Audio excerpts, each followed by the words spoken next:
This is my 2002 Porsche 911 Carrera II Cabriolet.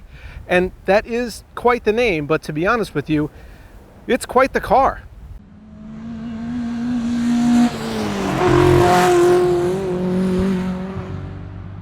Now, like a lot of you, I assume when I was growing up, Porsches were often lumped into the same unobtainium category like Lamborghinis and Ferraris and any other exotic you might think of.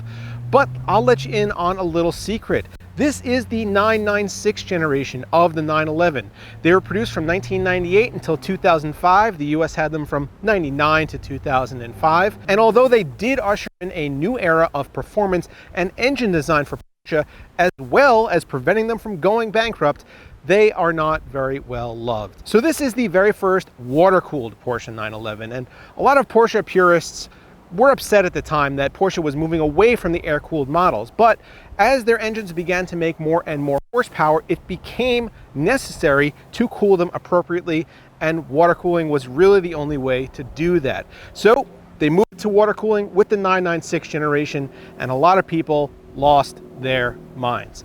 In addition, they also have headlights that are shaped a little bit differently than the rest of Porsche's 911 range. Who cares, right? Like, they still look good, they just look a little bit different than a standard 911 might, or that even now the new 911s have gone back to that circular or oval shaped headlight. These are a little weird looking. I'll admit, when I first saw them, I said, I don't care.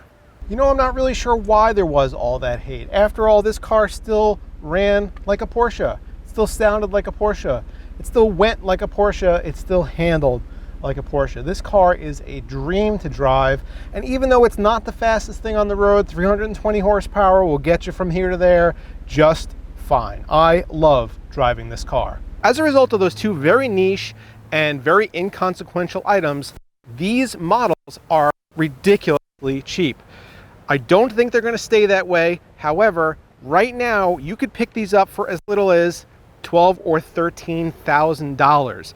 This one right here came to me in a little bit rougher shape than it is right now, but I picked this up for $15,000. Now, if you want the best example with the lowest mileage and the most options, you're still going to pay $30,000, $35,000. Personally, I don't even think that I'm really on board with that. If you have even a little bit of wrenching ability, I think this is the way to go. Especially if you want to actually drive your car and you don't want it to be a garage queen, and you want to enjoy your purchase. Spend a little less money initially, work on it yourself, fix it up, make it the way you want to, and that's exactly what I've done here. Now, I'm not a Porsche historian, and I'm, to be honest, not even a car expert, but I wanted to go over with you what I did to this car to get it in the condition that it's in today. And this is my very first video on the channel, so thank you so much for tuning in and checking it out. If you guys like this kind of content, make sure that you get subscribed, because we will be publishing stuff on this Porsche, on my BMW 340i, and on probably a lot of other vehicles moving forward. So I got this car about 2 months ago now, and I started documenting the process of turning it into this beauty that you see right here. That means that I was shooting clips in between taking it to the mechanic or in between doing something on it myself. Some of the footage is on my phone, some of it is with this camera, and to be honest, there's not a lot of cohesiveness to it. So I'm going to try to walk you through and then show you those clips, and I think we're probably going to break this video into 2 parts, because otherwise it's going to be extraordinarily long. So I bought this car through a bunch of online searches at a dealership in Tennessee. Now, that dealer was kind of in a town. He definitely didn't specialize in Porsches, and I'm not entirely sure that he really knew a whole lot about them. I was able to kind of leverage some of the information that I had about this specific vehicle and negotiate the price down about $1,000. He had it listed for, I think, $16,000. So what I did was, he actually didn't know that the IMS bearing had already been changed. Now, for those of you unfamiliar with Porsches, the IMS bearing is the Achilles heel of this generation of car. If it goes bad, it basically grenades your engine. And even though the failure rate on those is less than 10%, it is advised, if you have one of these, value it and book, that you change that bearing out before it actually goes bad. So the bearing actually had been changed on this. He didn't know that, and I used that to help negotiate the price down. So when I took delivery of it off of the truck at my house, this is what we saw. Just got the Porsche home, just got it off of the truck and pulled it into the driveway. Gonna give it a good wash but just wanted to go around it once and detail the things that I think probably will need to change or fix. Starting with the headlights, they're going to need a good reconditioning. They are pretty yellow. Backing up and just taking a look at the body looks pretty straight. There are some, I guess, some nicks and dings and stuff around the front bumper, which is something you probably would expect. Right here, there's some clear coat peel and just some bugs and the bumper plugs for the license plate. So I don't think we're going to need like a respray. I don't know what this is. I'm going to have to look into that. Let me see if I can get that. Yeah, there we go. I don't think we're going to need a respray. That'll probably be covered up by the license plate anyway. Hood looks pretty good. And then looking down the side of the car, there are a couple of like dings and whatnot. So let's just see if I can see those. I saw them when I was walking up to the car. Right, here's one. Right there.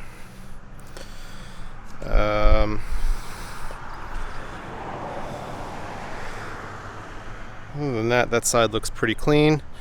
The top, there's like a little bit of like scuffing here, but that's not a problem. Other than that, the top looks really nice. It's blue, which is pretty rare, to be honest. A little nick right there. I'll swing around back. There are some scratches on the deck lid, or I guess this is the convertible top cover. There we go. Let's see if that's a better angle. Right up here, some scratches there. The spoiler holds water, so that's all that is. That's just dust. Back up here, these things just look so good from this angle. Damn. This is gonna have to be addressed. Let's see if I can get that better. So there's some spider cracks. Looks like there was like a very, very low speed impact back here somehow. Pushed in this plastic and then it didn't flex right and just cracked all the paint. So might have to do something about that at some point too. But if I spray that, it probably involves like respraying the whole bumper. I don't know if that's really worth it. I mean, I'll probably be keeping this for a while, so I would imagine, I guess it is, but you know. Moving on to this side, just moving down the side of the car, there is this right here. Let's see if I could get that. There we go. Dent here that looks like a door. Somebody slammed a door into there. There are some scratches here. Nothing major at all. This body is really straight. But here is on the side. The profile looks good. Let's take a look at the interior. Interior is a color that I wasn't sure about, but seeing it in person, I like it. So it is Savannah beige, and it has these terrible floor mats that are going to need to be replaced because they don't even match the color of the carpet. But probably going to put like black floor mats with a blue Carrera logo, and leave the seats Savannah beige. Leave everything the way it is. The wood trim, I thought I hated the wood trim. Let's get in this thing. I thought I was going to hate this wood trim, and with this color scheme, it's really not bad. I am planning on redoing the stereo. I have an LCD repair kit for this. This is a common issue with these cars. Cup holder. Man, oh, cup holder's a little janky. That's okay. I won't be holding any cups. So yeah, I was really unsure about this color scheme, but seeing it in person, I really actually do like it. There are some like scratches on the leather. The passenger door is pretty good, but as we move over to like driver door, obviously that's going to see the more wear. There's like some nicks on here, some of the letters a little dinged up, and then the driver's bolsters are a little worn. But overall, this car is in really good shape, and I am really happy with it. So, man, let's get this thing washed. All right, it's been washed. Give it a nice foam bath, nice proper washing. These headlights are going to be probably the first thing that I'm going to want to do. I guess on camera they don't look terrible, but they are definitely yellowed, and the before and after is going to be really interesting with these. The front bumper cleaned up pretty nice, but did expose a lot of, you know, incidental sand, rock chips and stuff like that, and then this clear coat peel is definitely something I'm going to have to address. So the front bumper is in good shape, but a couple things that I'm going to have to do here. But overall, man, this car is awesome. It's, you know, it's a dream, right, to own a Porsche, and I'm now 40 years old. I'm in a position where I could buy one, and these 996 911s are relatively affordable. You know, and if you're like me and you grew up with a poster of a 911 and a Ferrari Testarossa on your wall, and then, you know, you get to a point in your life where you can buy one, it's definitely just a dream to be able to do that. So this is such an awesome day. And I look at it next to the M. Which would you rather have? I'll tell you which one is faster, and it's not this one. But I mean, this is just like, you know, little boy's dream, I guess. That sounds weird, but damn, I'm so happy right now. And it, like I said, it did clean up pretty nice. A couple other things maybe back here that I'm going to want to address. Some scratches. But yeah, this rear 3/4 view is just, look at that. It's so cool. After that, I took it over to a local independent Porsche specialty shop called Auto Therapy. They did a full, thorough combing over of the car, basically a post-purchase inspection, let me know what was wrong with it and what needed to be done. Basically, what they told me was that what the majority of things that were wrong with it was that a lot of deferred maintenance. What they did for me was they did the major service, they changed the coil packs, they changed the water pump, spark plugs, belts, and all of that. In addition, they also did a Tiptronic service because this is an automatic vehicle, and they also found a dead mouse in my air filter in the cabin.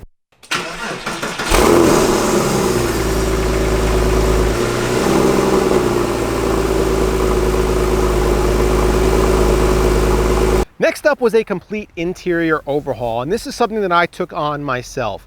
What I wanted to do was, in addition to easy things like changing out the floor mats, I also wanted to get a complete interior detail, get the seats all pointed up, and then I wanted to tackle the center console. So let's take a look at that. So one of the very first things that I wanted to try to address with this car was that even though the interior is in overall very good condition, it has wear. It's a 90,000 mile car, and the materials that this interior was made of were actually really nice. I can't tell if this is like, I think this is like a soft touch plastic, but there's a lot of leather in here too. But because of the materials and whatever Porsche did with their construction, it tended to chip. So we got chips here, there's chips on the door, the steering wheel has chips, the center console has chips and wear, especially like around here. See that? And then there's chips here. The dashboard is mostly okay. There are a couple dings up there, but I wanted to see if there was a way that I could address some of those issues without like going full replacement, because especially if you go OEM, the cost for these things, the center console and whatnot, is crazy. I have considered getting a replacement steering wheel with a color match and the same Porsche airbag so that it looks the same, but it's beefier, it's like thicker and better for driving. I may do that in the future, but for now, probably just gonna leave it like this. I did order some new floor mats, which you'll see, I guess, pretty soon.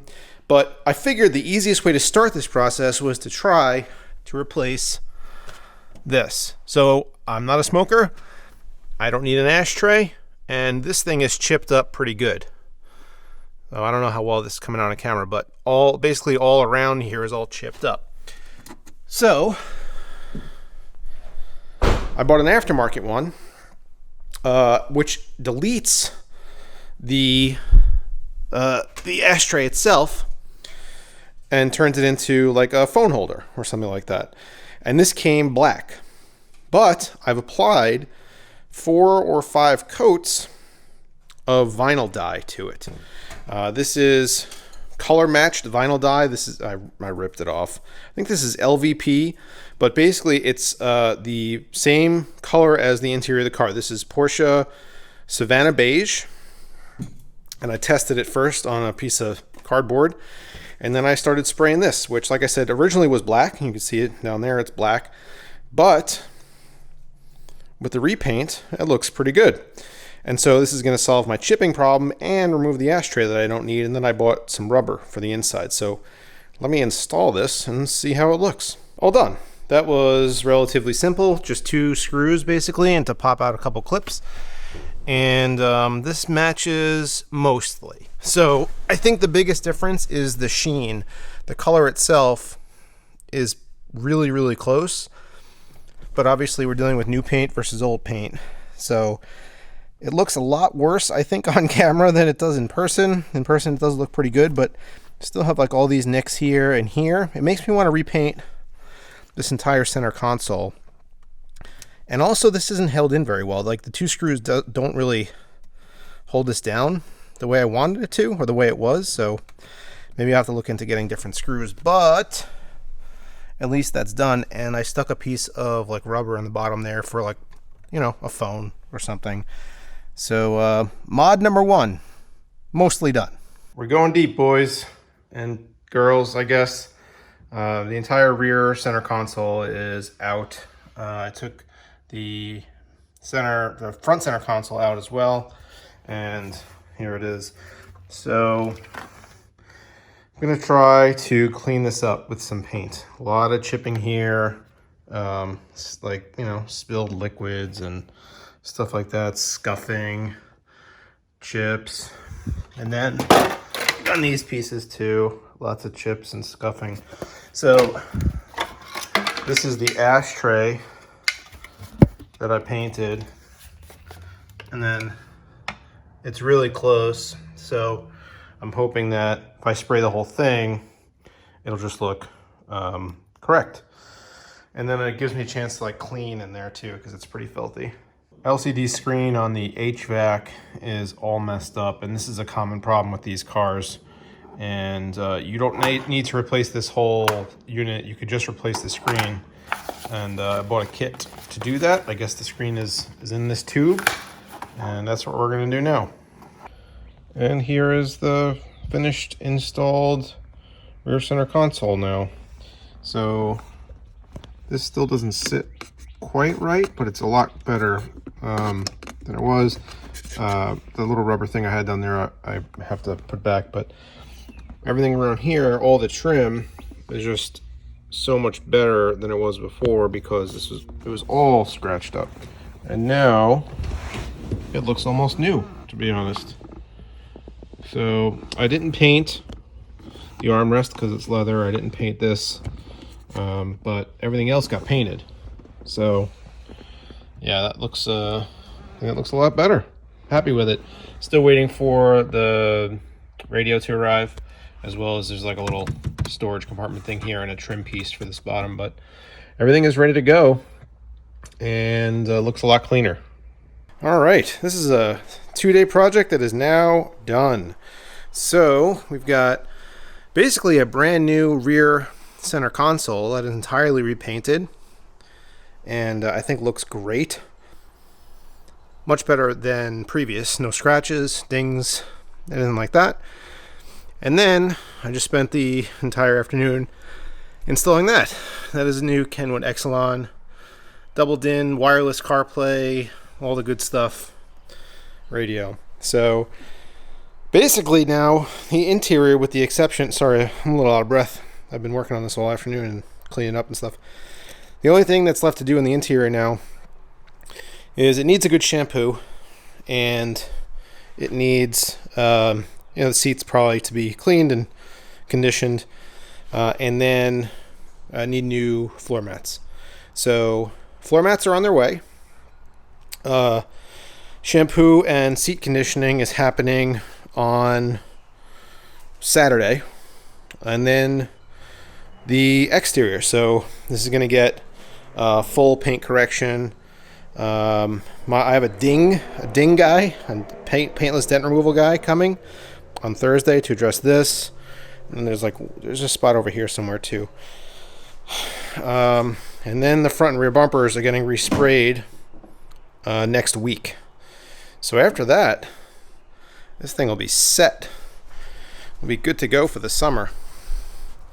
And I'm pretty excited about it. So yeah, glad the interior is all done. That was a pain to take everything apart and put it back together, but looks great and ready to rock.